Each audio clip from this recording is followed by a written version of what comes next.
Athletes get the press and all of the big money, but it's the business minds behind the scenes that are often instrumental to their financial success. How can you help your team win off the field?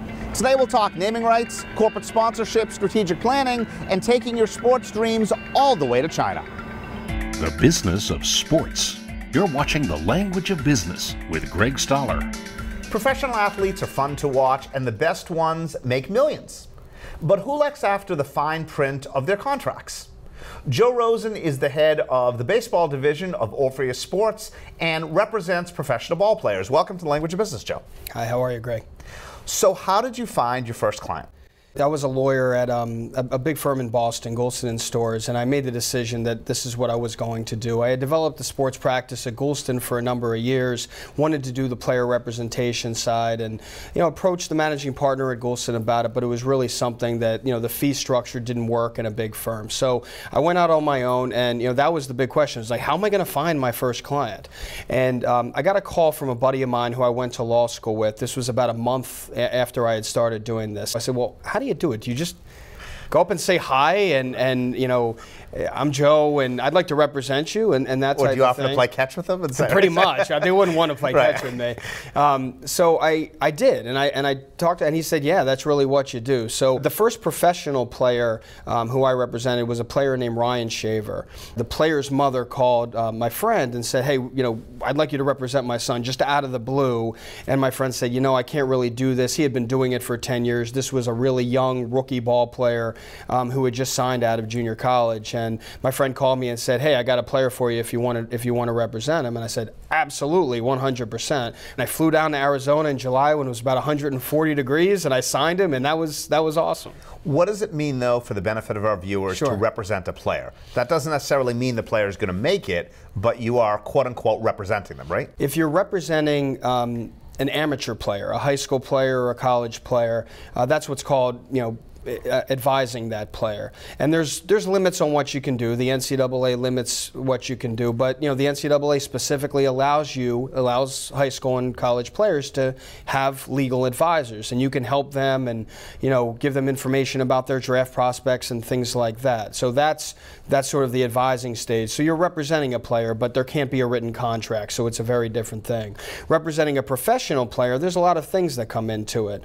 Helping them negotiate contracts. In professional baseball, until you get to the major leagues, the contracts don't occur that often. You usually have one minor league contract, and hopefully you'll never have another minor league contract. Sure, because they're going to make it to the big leagues, right? Exactly. So there is obviously a lot of contract work, but there's other things that come into it.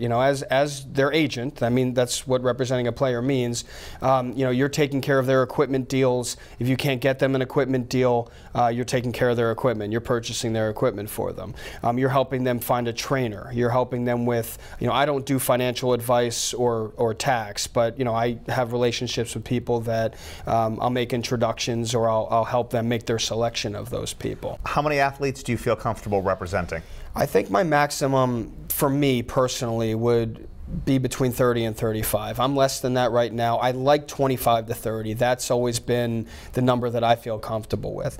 You want a certain amount of guys in the big leagues, you want a certain amount of guys in the high levels of the minor leagues, and you want a certain number of draft guys and things like that. Who have been some of your more notable players that you've represented? Well, I represented Hideki Okachima when he was with the Red Sox for a number of years. I've worked with Brandon Moss. I've had 7 players in the big leagues in the 10 years that I've done this. So, those are probably the two bigger names that you've heard of. Eric Ferris, Ryan Reed is a client of mine. He's with the Mets now. He was with the Pirates in the big leagues last year. So I've had a number of guys up there. I've had first-round picks. I've had top 5-round picks just about every year, except my first draft.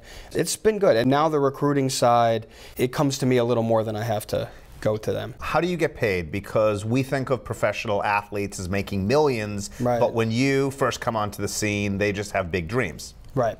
There's a few places you get paid. When a player is drafted, if you are representing that player and that player signs with you once they become a professional, you'll get a percentage of their signing bonus. A lot of times between when they draft and they sign until they get to the major leagues, that can be quite a long time. So you're working off that percentage of the signing bonus for sometimes forever. I mean, sometimes they never get to the big leagues, and sometimes it takes 5, 6, 7 years. And it's one percentage. What would be an average signing bonus? First rounders can make, $1 million and up. After that, it goes down significantly. But if you're a 5th round pick, for example, you'll make between $250,000 and $350,000 or $400,000. Sometimes if you're a high school player, more, depending on that. But I mean, think about that. You're taking a percentage, a very small percentage. Most agents charge 4 to 5%. Right. You're taking a percentage of their signing bonus, and that's the last thing that you are seeing until that player gets to the big leagues. If they even make it to the big leagues. If they get to the big leagues. From the business side, what are the more difficult terms that you have had to negotiate in these contracts? The money is the money. I mean, the market is going to set the money, whether it's a draft contract or a major league contract. The market is going to set the money. Obviously, as an agent, you're trying to get as much as possible for your client, but the market is really going to set that, especially in arbitration, right? I mean, you see some of these free agent contracts, players are getting paid maybe more than you think that they're worth, but that's the market. That's what it's setting. Arbitration, you're only negotiating with one team. The team doesn't have all the leverage, but it's set on market value, you know, based on players in similar situations in the past. You know, some of the other terms that come into play, especially for a player, a Japanese player, they're looking for other things, an interpreter, flights home, things like that. You have to be creative. You have to make sure, first and foremost, that the client is getting what he wants. And you think that money is the most important thing, but it isn't all the time. Market forces notwithstanding, are the high salaries justified? Absolutely, 100%. And I'll say this, once you get to the big leagues, the first 3 years, and this is generalization, your first 3 years, you're under the complete control of the team. They set your salaries. Your next 3 years, and they're Super 2s, right, if you're in the top percentage, but years 4, 5, and 6, you're in arbitration. And during arbitration, you have to sign with your team if they want you to, but they can't set the salary anymore. It's based on what similar players in similar circumstances have done. So only after 6 years are you a free agent? I mean, think about that. So if you get to the big leagues when you're 28 or 30 and you do well, you're not a free agent until you're 34 or you're 35. Nobody's going to want you. Right. You got to get as much as you can when you can, and this is the way the system is, so it works. Thanks, Joe. Joe Rosen, the head of the baseball division of Orpheus Sports. Ever dream of getting paid to wear your favorite sports logo?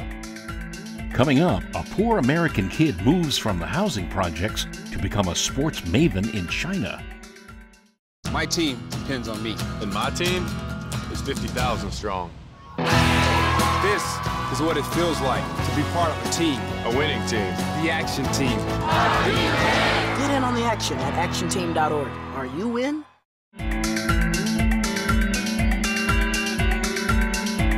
Do the fancy logos athletes wear really convince you to buy their products? Jay Fee says yes. He's a partner at the law firm of Nelson, Mullins, Riley & Scarborough, LLP, and a chair of the sports business law practice. Jay, welcome to the Language of Business. Thanks for having me, Greg. So how did you come to specialize in sports business law? Quite by accident. I was a corporate lawyer by training, and it came to be that one day a famous hockey player came in our office. He had a problem with a restaurant deal that had gone south. His name was Cam Neely. He was a superstar with the Boston Bruins at the time. I helped him out of that mess. And then Few people might know him around these parts. Yes, right? Currently the president of the Boston Bruins. Of course. And then he said, why don't you go down there and negotiate my contract with Harry Sinden? So quite by accident, that's how I got started. And besides Cam Neely, who are some of your other well-known clients? Well, over the years, I've represented over 250 NHL players and some baseball players. But Grant Fuhr was a Hall of Fame goalie, 5 Stanley Cups, and local players around here like Mike Greer, for example, who actually lives here in your locale. And so it's been an enjoyable way to practice law in the sports world. What's the breakdown between sponsorship versus transactional work, et cetera? Presently at Nelson Mullins, I chair the sports industry practice group, and a lot of my day is transactional-based law, and that's involving the representation of corporations, colleges and universities. It could be individual celebrities or athletes that have been approached by companies to be part of their marketing plans. So a vast majority of my time is spent on that type of thing. I also represent a major corporation that does a lot of sports marketing in a global sense, so we're active with big properties such as the NFL and the PGA Tour. When it comes to sponsorship, how is a company able to calculate its return on investment? It's a good question. For years, it was throw a sign on a wall, hope people saw it, hope people bought your product. Now with technology, the metrics of measurement are tremendous. For example, they can run a sweepstakes, they can have surveys, all those metrics are counted. In addition, if there's a call to action by a celebrity endorser, they'll immediately cover and determine how many click-throughs to the company's website or product-specific targets were made by that potential customer for the product that the endorser is pushing. So the metrics have gotten tremendously more sophisticated, and they spend their dollars much more wisely. Is there a rule of thumb for what an acceptable return on investment is for one of those metrics? Well, in terms of revenue per dollar spent, typically large corporations are probably looking for a 3-to-1 ratio. You know, $3 to $4 for every $1 of media spent. And you're spending media in a host of different ways. And when you say $3 to $4, this is $3 to $4 of purchasing products associated with their name, or click-throughs, or some other Well, just metric? in terms of if there's a tie that they can make between, for example, if a company is pushing a particular line of headphones through the National Football League, then they know how much money they're spending on those headphone marketing and marketing plans, and they can determine how much gross revenue was derived from those campaigns. So if they're investing $1 million in terms of their advertising, they're hoping to generate $3 to $4 million of sales from that exposure? At least, yes. How about stadium naming rights? Stadium naming rights are fascinating. They are far beyond putting your name up on the top of a large building. The stadium naming rights deal is the most most complicated and complex deal, because you're acquiring everything from the name of that bank or insurance company on the turnstile that you walk in the building, in club suites, on tickets. Also exclusivity. For example, if it's a bank institution, exclusive ATMs. They'll have nowhere else to go. Or if they're a favored credit card processor for a MasterCard or Visa, you know, one of those cards is going to take priority. Those deals are extremely complex, but they're very valuable and quite costly. There's one interesting point that still amazes me. Farmers Field. Have you heard of it? Absolutely. Okay. Farmers Field is a field yet to be built, and it's in Los Angeles, theoretically. And it also has no football team within which to play, so which plays there. But yet, Farmers Insurance is on the hook for 30 years, $20 million a year. And if and when that stadium comes to pass, they will have the naming rights. So that gives you a sense about the demand that good naming rights are in great big markets like LA, Boston, Chicago. Is the analysis for the return on investment similar to sponsorship? Probably a little harder to quantify in terms of just consumer products versus, because you're getting so many different media impressions, and you're also getting the ability to drive hospitality and B2B returns. So there's other ways of measuring, you know, your entertainment at those types of facilities. But they are well regarded properties to get your hands on, and as a result, the owners of those properties are able to go much longer terms. MetLife Stadium, for example, I believe is a 17 or 20-year deal at $17 million a year. What trends are you seeing in your industry practice? Technology is a good example of something that I see all the time, and I think to some degree law is trying to catch up with technology. The companies want social media because it's a good, efficient way to get to consumers. A lot of times they're looking at how many followers they have on social media, Twitter, Facebook impressions, etc. The companies want to monitor the actions, the statements, etc. of their celebrities. So, you know, you could have an unrelated tweet go out from a particular celebrity that may be relatively damaging to the brand. And that's another really important thing that I see all the time, is when we go into these large sponsorships, whether it be with teams, leagues, or individuals, companies are concerned about protecting their brand. They say, Jay, if something goes wrong, we need to distance ourselves and do it promptly and efficiently and answer the questions later. So the brand is the single most important thing that they're after by way of protections. Even on your personal Hotmail or Gmail account? I would not write anything on a personal account that I didn't want to see in the press. This is the day and age we live in. And I learned a long time ago there are really no such thing as off the record sometimes when you're dealing with reporters. And particularly now in today's day and age of how media, particularly in the sports, the overheated world of sports and entertainment, everybody's looking for an angle. And so less and less do I engage in off-the-record conversations. Thanks, Jay. Thanks for having me, Greg. Jay Fee, a partner at the law firm of Nelson, Mullins, Riley & Scarborough, LLP, and a chair of the Business Industry Sports Law Practice. Can sports truly impact business as well as athletes? Next on The Language of Business. People think I'm trash, but they're wrong. Today I'm just an aluminum can, but one day I could be a stadium.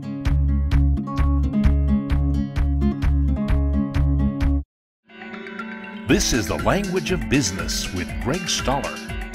How do you merge sports-specific goals with overarching business objectives? After stints with Nike, Pepsi, and J&J, Dave Minji is now honing his skills with his own company, The Glide Slope. Joining us from New York, Dave, welcome to The Language of Business. Hey, Greg, thanks for having me on.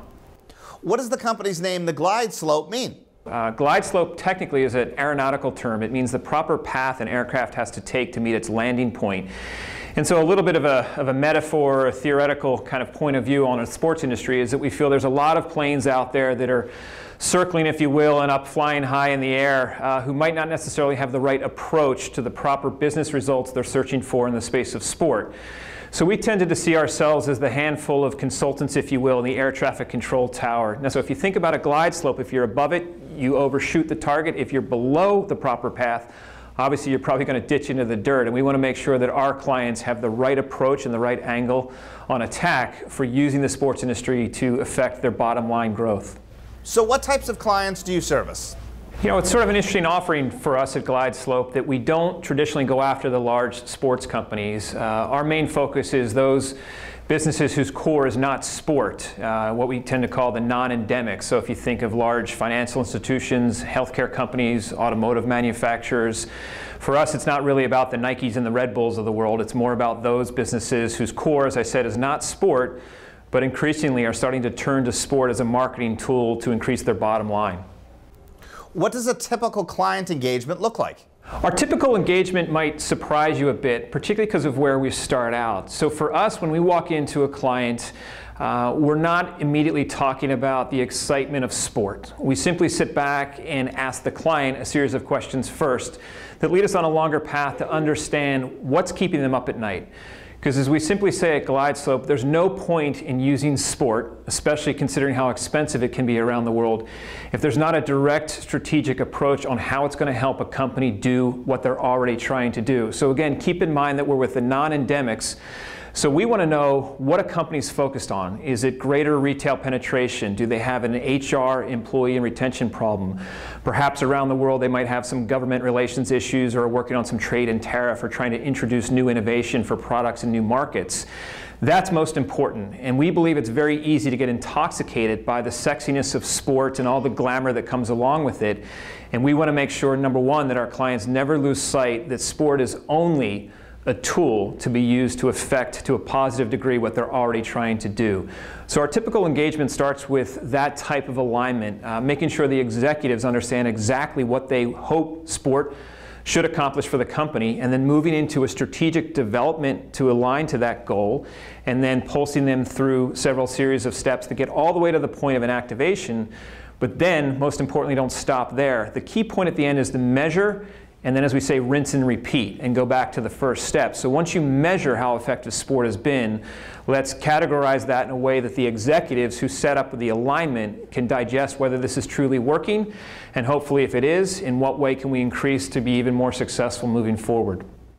You mentioned on your website that sports has the ability to impact lives and can be leveraged as a business driver.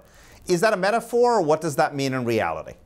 You know, when you think about sport, it has incredible power to mobilize communities, to affect individuals, and we really believe that here at Glide Slope, that sport has the power to change the world. In fact, it's sort of a loose interpretation of a quote that Nelson Mandela himself had given. Myself, I had the incredible opportunity to take a leave of absence from my time at Nike, and on behalf of the US government, I moved to Iraq in 2004.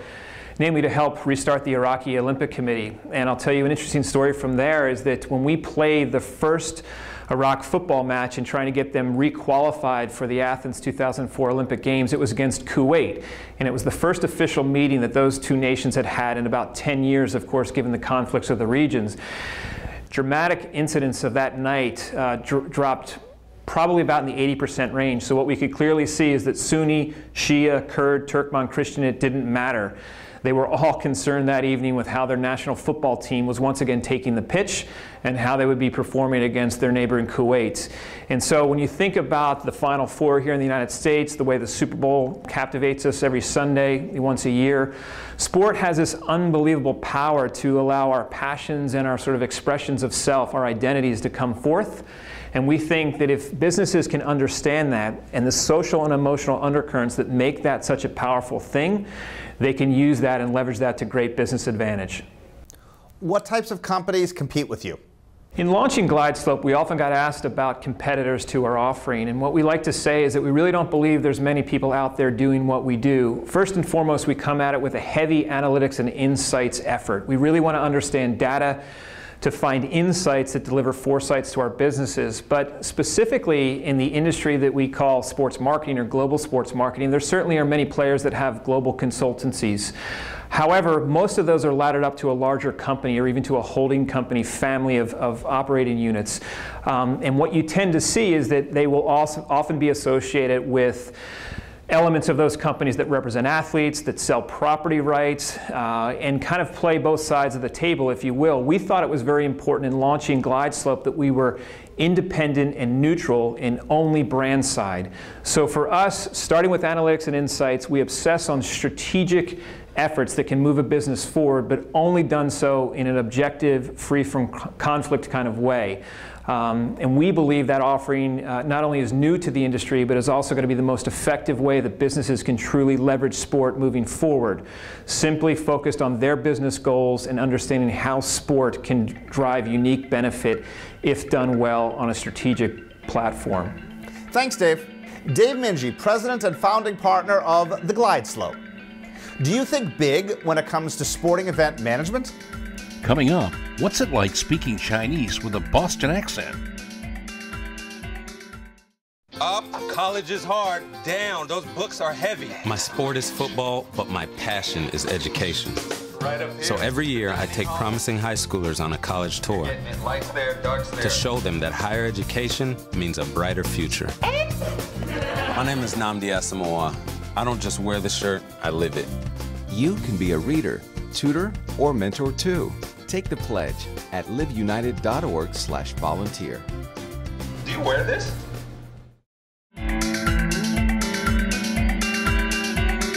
A kid from Roxbury works his way out of the housing projects and gets into Boston College. From there, he becomes fascinated with sporting event management. Except not here, in China. The big question is, when he speaks Chinese, does he do so with a Boston accent? Tom McCarthy, welcome to The Language of Business. Thank you very much, Greg. Pleasure to be here. You've been in Asia since 1987. What caused you to go over? Well, basically, I come out of the coaching business at the collegiate level and moved into a shoe business company called Etonic, which is very famous down in Brockton, and became the vice president of sourcing, and all these trips back and forth every month got a little expensive for the company. So I landed in Hong Kong in, I think, 1987, right. Started visiting and moved in 1991. And bumped into a guy that got hired from the Denver Nuggets when Rupert Murdoch bought Star TV. Sure. And what happened was they invited me to take your seat. Right. And I became the voice of the NBA for 3 years when they first hit Asia, a 53-country network. So from there, then I got invited to run basketball for Asia, which is now FIBA Asia. So sure. I looked over 44 countries and slowly but surely made my way towards the Middle Kingdom. When did you transition from Hong Kong to mainland China? I moved out of FIBA Asia, or the Asian Basketball Confederation, in end of 2001. And made the decision that China was actually bigger than Asia in terms of the development of sports. So I started a company with a lady, Lin Xiaowu, who is still with me to today. And we've had 2 or 3 companies along the way. And what did the company do? Our company now is what we would call a boutique sports event management and consultant company. So our main objective is to identify either growing sports, and for me, I like to be on the front end of things. Sure. So we moved from baseball into tennis and got very fortunate that Li Na and Junji and players like that came out and won Grand Slam championships. And At the same time, we had purchased all the rights for the China national tennis team. Talk to us about your business model. Is it ticket sales, is it commission deals, or all of the above? We are primarily sponsorship driven because we don't own the facilities. And being a boutique company, we're not operating in the sphere like AEG or IMG, that are the big gorillas in the industry. They have tons of cash, so they go out and they buy the stadium and this thing. What we do is we do deals with stadiums on the professional tournament. The last couple of years we've been in Shenzhen, right across from the Hong Kong border. For the other things, it's more renting out facilities, tennis clubs, etc. And so you're making money by sponsoring it, getting advertisers to contribute, you're renting out the stadium, the difference becomes your profit. We purchase, and then to build the program, then we go out and identify title sponsor, presenting sponsor, official supplier, and go right down the list. And hopefully we accumulate enough money to pay the bills, and then have a nice little net profit coming out of there. How have you been able to do this successfully over so many years without being fluent in Chinese or Cantonese? You must have, first of all, a good partner. I was very, very fortunate to meet Lin Show. They cut through the red tape, and they can sometimes stop your foot from going in your mouth before it gets all the way in. So that would be the number one thing. And there is no business outside of China that has any success at all in China without a good local partner. After 27 years, your biggest cultural problem you've encountered? In China, there is a disease of, it's called the Nike effect. Put on my shoes and run at the first sign of danger, or at the first sign of a lot of profit can be grabbed. And this is a big danger. I've gone through I'm owed much more than I've made, I'm owed. I've had things like the Beijing Olympic Stadium. My rights, 10 years later, just ran out. Yet I never participated in those rights because somebody on the side of the government sold them to David Stern and to AEG, to Tim Lewicki. So I had to decide, should I sue right before the Olympics and never do business again if I won, or turn the other way and go and move on. Are the margins better for what you do in the United States or in China? Over the last few years, there's no doubt that everybody can make a lot more money in China than in the US, just on the salaries and things like that alone. As you get more and more into a business and doing something every year, the same thing, like a particular event or a program, you naturally learn where you're wasting time, because time is more important than money in some instances, and the money. Basketball, baseball, other sports on your horizon? We've just begun to do some golf with the China Golf Association. We always like to do things. We like to, number one, select a sport that is an Olympic sport, because in China, the Olympic sports get all the money from the government. Like baseball right now is out. When we bought them, we knew that they were going in, and right before they're going in, we bought the rights. So the rights value jumped up once they went in the Olympics, because now money's coming in from the government to help the association. So we try to, first of all, select an Olympic sport. And then second, you want to get into a sport that you think that there's upside. We got in on the front end of tennis, just after they won the gold medal in Greece, and right before the Zhenji and Yinze jumped out and won Wimbledon and Australian Open, Wimbledon, back to back. So right there, it gave a big jump start to tennis, and now people started to play, because anytime they see either an icon like Yao Ming, who we've done a lot of work with, or Lu Zhang, the runner, or now Li Na, who's basically want to come out of our system, everybody runs out and gives their kid a tennis racket or a basketball or a pair of track shoes, and oh yeah, you're going to be the next one. And so you have a rush that we would consider, if you did by percentages, very small. That's another thing in the United States they kind of can't get their head around. There's 1.4 billion people there. So if you move the needle by 1%, that's very, very big. There are a lot of people all of a sudden playing your sport. So our job is two things. We need to develop young kids to come in to fill national teams and win Grand Slams and all this. On the other thing, to make the base bigger with participation. Tom, thank you. Thank you.